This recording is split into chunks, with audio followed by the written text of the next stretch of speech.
Welcome back to the channel, guys. Today we're going to be talking about the National Three Peaks Challenge. So the National Three Peaks are the tallest mountains in the UK, one per country: Scotland, England and Wales. In Scotland you've got Ben Nevis, England you have Scafell Pike, and in Wales you've got Snowdon. Three mountains differ in altitude quite drastically, with Ben Nevis in Scotland standing at 1,345 metres above sea level. Scafell Pike in the Lake District at 978 metres, and Snowdon in Wales at 1,085 metres.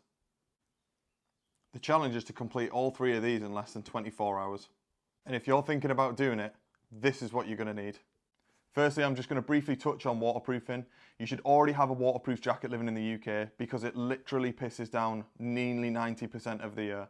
You should also have some waterproof trousers.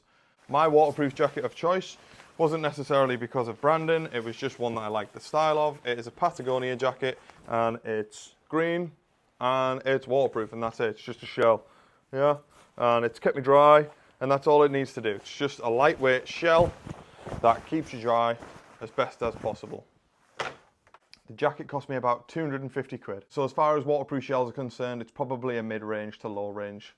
The next item of waterproof clothing is waterproof trousers. These are from Lundhags, and these were probably about the same price as the jacket. They're about 250 quid. These are serious bits of kit and not to be taken lightly. If you want dry legs, I would suggest spending the money. As long as you care for your kit, you only need to buy this stuff once. If you care for these, they'll last you a lifetime. Base layers, you probably don't want a base layer on your legs unless you're attempting the challenge in winter where it's going to be cold. Synthetic base layer, fleece, something like that, because the last thing you want to be wearing is cotton. Stay away from cotton at all costs. It's rule number one of trekking and hiking. Always wear something like a gym t-shirt that's polyester. It's, you know, a blend of materials that are going to wick away the sweat and moisture from your body. Next on the list is footwear. You need a good pair of boots for hiking or light mountaineering. Again, I would highly recommend spending the money because you only need one pair of these. If you look after them, they will last. My boots are the Zodiac Tech GTX. They are fully Gore-Tex with reinforced toes and crampon attachment points for summer alpine trekking. So this boot is a good all-rounder, realistically. You can do the National Three Peaks in this boot without a problem. You can do the National Three Peaks in winter in this boot without a problem. The only downside to these boots is they're not very insulated, but it is going to keep your foot dry. They're completely Gore-Tex with a sock at the back to keep your foot in there. Combine that with your waterproof trousers and your waterproof jacket, and you're probably not going to get wet. Those boots cost me about 250 quid, so far we're probably at about 750 quid's worth of gear. Next up, you're going to want a bag. This is a day sack. It's not very big. I think it's about 35 litres, I think, off the top of my head. It's from Osprey, which are a very good bag brand. It's breathable, it's got a pouch for your camelback, it's got a couple of pockets, helmet attachments and pole attachments and things like that. It's got an emergency whistle just in case. And it's just a lightweight pack that you can take your water bottle in, some snacks in there, gels, things like that, maybe a change of socks, and to pack your waterproof jacket in or your insulated jacket in, depending on the weather, and it's not going to take up too much room. Let's talk hydration. This is my Yeti bottle. It is completely insulated, and if you haven't got one, I recommend getting one to everyone. They are, this set me back about £50, so I use it every single day, 4 times a day, 4 litres of water a day. This thing is my entire hydration system. However, it weighs the same as a small vehicle, so I probably wouldn't recommend taking a Yeti bottle with you on your treks unless you're comfortable adding weight to your pack for the premium comfort of having a Yeti with cooled water or insulated water or soup or something like that.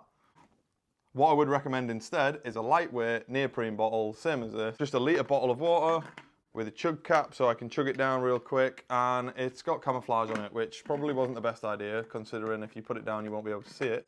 This is much more of a lightweight variable, and I would probably even go as far as saying you can clip this onto your backpack. And having something lightweight like this is definitely a better option than taking 3-bed semi-detached Yeti in your backpack. Now onto items that you're going to need to keep in your pack. You're going to need a head torch. This challenge is over 24 hours, which means at some point one of these mountains is going to be in the dark. For me, it was Scafell Pike. I went up at 3 o'clock in the morning. It was chucking down with rain, and by the time we got there, everybody else was coming down. We actually got lost on the way down. We went down the wrong way and ended up traversing down a cliff face that was unfamiliar on the way up, and then realised that we'd gone the wrong way for 40 minutes. When we eventually got back on the track, we met up with a group of hikers that were also going down, and luckily we managed to get our way down.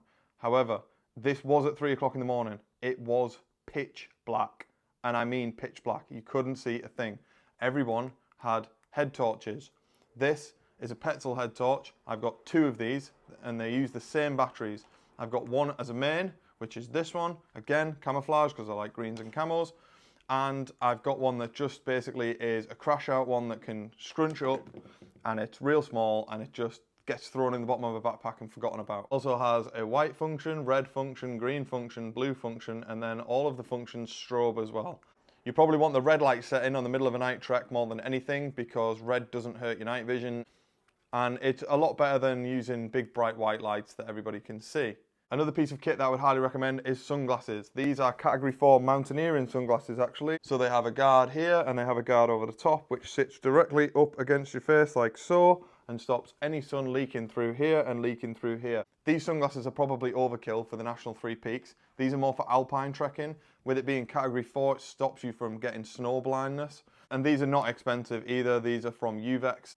Very reputable brand and didn't set me back that much actually. I think these were about 40 quid. Completely forgot to mention the price of the head torch. I think this was 70 quid due to the functions and the camo head strap and all the fancy pants because I like the fancy one. The last piece of kit that I'm going to highly recommend taking is a beanie hat. If you haven't already got one of these in your pack, you definitely need one just for an emergency. And that's pretty much everything, guys. You don't really need a lot of kit for these mountains. But there's definitely a couple of points that we still need to cover. Very long challenge based on your endurance and probably more mental grit than anything else. So regardless of your fitness, if you think in your mind now that you are incapable of running a 10K, then you probably are incapable of completing the National Three Peaks. You need to be mentally ready for this because you're going to have a lack of sleep due to the travel times in between the mountains. Each mountain will take you 3 to 5 hours to complete. When they call it a challenge, it is a challenge. Please take the challenge seriously. It is a challenge. It is going to take you a long period of time. You will be sleep deprived. You will be dehydrated. You will be wet and cold depending on the weather. Good luck on the challenge. Make sure that you do it properly. Make sure that you have the kit and make sure that you stay safe on the mountains. Peace.